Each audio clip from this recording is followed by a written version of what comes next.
Well, my friends, welcome back to the Friday Spot, a mini edition of Spot On with Link Lauren, where we tackle a story or two we didn't have time to get to earlier in the week. We always end up doing royal stories on these Fridays because some of you love the royal family. You love to cover what Catherine is up to, William, and of course, the hucksters over in Montecito, the Duke and Duchess of Scamalot, Prince Harry and Meghan Markle. Well, we have another story that's gone viral about them from the last few days because a former royal butler is speaking some truth. Okay, he's spilling some tea, okay, not to use a royal British metaphor, but he's spilling some tea on Meghan Markle and some of the comments that were made when she came into the royal family. Now, I will preface this by saying, I watched in 16, 17, and 18. I got up at 2 a.m. in 2018 that summer to watch the royal wedding of Meghan Markle and Prince Harry, the most eligible bachelor on earth, right?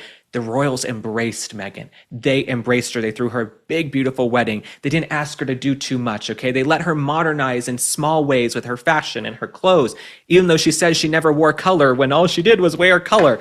They really welcomed her with open arms, the members of the family. What did she do? She didn't want to curtsy. She made fun of the formality. She made fun of the traditions. These are traditions passed on from generations and generations and generations, okay? The Queen Elizabeth II, became queen at 25 years old. What was Meghan Markle doing at 25 years old? Probably on the casting couch. Probably on the casting couch trying to get, a job in some D-list, B-list snuff film. But let me read you about this royal butler, okay? Former Buckingham Palace butler Grant Harold reveals some royal secrets. Harold, who was butler to King Charles between 2004 and 2011, said William and Harry were still incredibly close during his service because they were very close until Meghan Markle came along.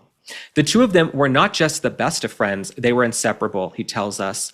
At Highgrove, Charles' private residence, they were always together. They were walking together in the pub together, on motorbikes together. Very rarely did William and Harry do things separately. But as soon as Meghan came into his life, everything changed. Now, this is what Harold the butler is telling Page Six. Now, we all saw this with our own eyes, but it's interesting. I love the butler. It's very Downton Abbey, right? The butler has some secrets and some things he's observed. So we'll be hearing from the butler. As soon as Meghan came into his life, everything changed. It could be that Harry had his own awakening and suddenly decided he didn't like the organization. But the problem is that Meghan was with him when it happened. The biggest change in Harry's life was Meghan. This is what the butler says. I was genuinely shocked when they fell out. There must be something deeper going on that we're not being told. So I could not agree more. I think there's something deeper between William and Harry, either something to do with Diana, something to do with Harry feeling like the spare, feeling like second in command. Honestly, I think being the spare and having much less of that responsibility is fun. I mean, Prince Harry at one point was the most favored royal. He was highest up. Now he's probably one of the lowest, okay? One of the lowest. But no, I think being the spare would be fun. You get to go out, you get to have fun. You know you're not going to be king someday unless, God forbid, something terrible happens to multiple people, 5 people ahead of you. But no, you could have just enjoyed being the spare and served your country and served the monarchy and served the crown. Harry didn't want to do that. What did he do? He came to the US and he shanked his family in a tell-all book and a docuseries. So let me read you a little bit more. The butler, Grant Harold, revealed Prince Philip's searing 4-word verdict on Prince Harry's wedding to Meghan Markle. Once all the formalities were over, we watched as the happy couple and then the other members of the royal family filed out of the chapel. So this was Meghan Markle's wedding in 2018.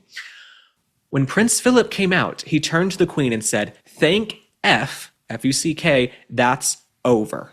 Now, Prince Philip, I could 100% see him saying this because that wedding, the drama leading up to Meghan Markle's wedding, mainly brought on by her. Okay, she didn't want some family there, then she did invite the family, then she disinvited the family. It was drama, not from the royals. The royals weren't the ones bringing the drama. They were trying to help contain and use their comms people to try and help her. It was Meghan Markle's family bringing the drama, and what did they do? They still embraced her. I mean, Charles walked Meghan Markle down the aisle.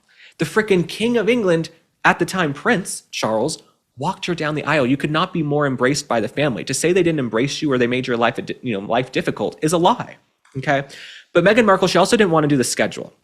As we know, Meghan Markle's lazy, okay? She'd rather twerk and post those bizarre twerking videos in the hospital than actually do work. Here's what the butler said. She would rather have lunch with her friends, thinking that was fine, and it wasn't, because the royal diary is set 6 months in advance. That's not how it works. You can't change it. She obviously thought she could come in and do her own thing, and you can't. Now, this is the quintessential quote from the article.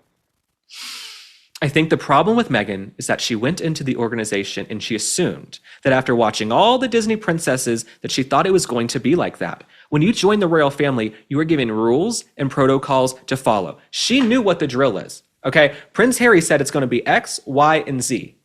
And Meghan Markle had also studied the royal family. Meghan's like, was he nice? I didn't know anything about Harry. There are pictures of Meghan Markle as a kid sitting in front of Buckingham Palace. We'll put the pictures up on the screen, okay? There are pictures of Meghan Markle as a kid over in the UK posing at Buckingham Palace. For her to act like she didn't understand the royals have protocols, sweetheart. Okay, you hustled for this guy. Okay, you were going over to Soho House and bending over for this guy in London. You know what I'm saying? So for her to come in and say, oh, they wanted me to curtsy. Why do I have to curtsy? That's not modern. I'm a modern woman. I'm a strong feminist woman. No, sorry, you're going to have to curtsy because there is a protocol and there are rules. And the last thing I'll say is, Meghan Markle tried to blame the royal family for her mental health issues, her alleged mental health issues, though I think she was trying to play Harry like a fiddle. I think she was trying to play him, in my opinion. She blamed the royal family for her mental health issues. No one was asking you to do too much. You only had to do a few engagements.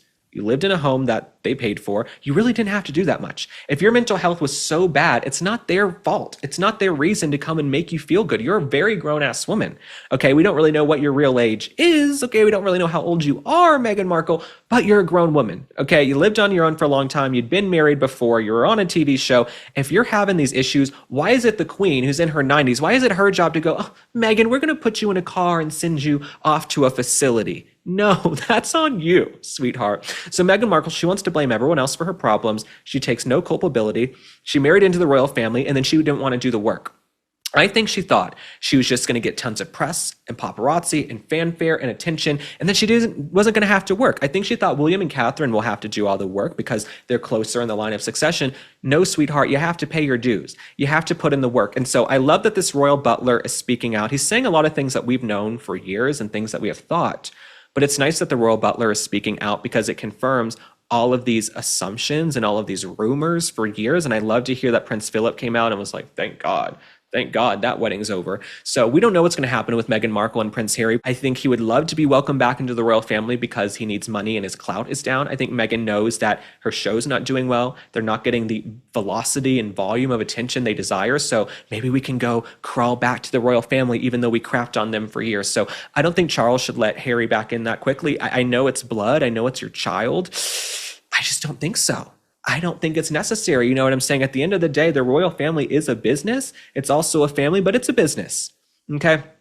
If you hurt that business, you got to be gone. And I would have a hard time, I guess accepting that one of my family members who went out on television and tarnished my name, put me in a tell-all book, spoke ill on me publicly for billions of people to see, and cashed in on it to make millions of dollars and spread lies, allegedly. So I would have a hard time forgiving a family member like that. So I don't think that Charles and William should be giving Harry any leeway, right? Let them suffer over in California. They made their beds and they need to lie in it. As for you guys, thank you so much for tuning in to this little mini Friday edition of Spot On with Link Lauren. We will see you back on Monday. Okay, I want to hear from you guys. Do you think William and Charles should reconcile with Harry, right? Okay, he's the spare, he's Harry, he's beloved. Should they forgive him? What do you do with Meghan Markle, though? Is there a way to let Harry back into the fold without Meghan? That's what's so dicey to me. So I want to hear from you guys, especially the folks in the UK. President Trump will also be in the UK September 17th through 19th for a state visit. We will be following all of that here. So make sure you've subscribed to Spot On. Make sure you're following me on all my social media, all my platforms, because we will be following the minutia of that London trip. Of course, President Trump and the royals. This is like my Super Bowl. So I will see you guys soon. Have a great weekend. Bye.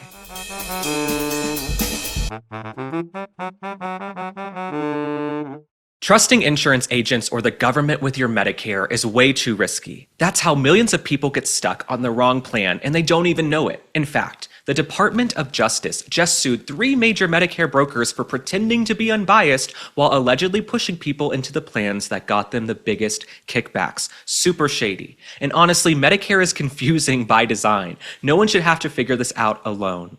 That's why you should know about Chapter. Chapter does things differently. They're the only Medicare advisor that compares every single plan nationwide, not just a few that line their pockets. And because of that, they save people an average of $1,100 a year. So whether you're you're brand new to Medicare or already signed up, this could be the most important call you make. And if you're on the best plan, they will tell you. If there's a better one, they could help you save thousands. It's free and fast. It takes less than 20 minutes for them to review your options. So call 661-370-3275 to actually feel confident about your Medicare.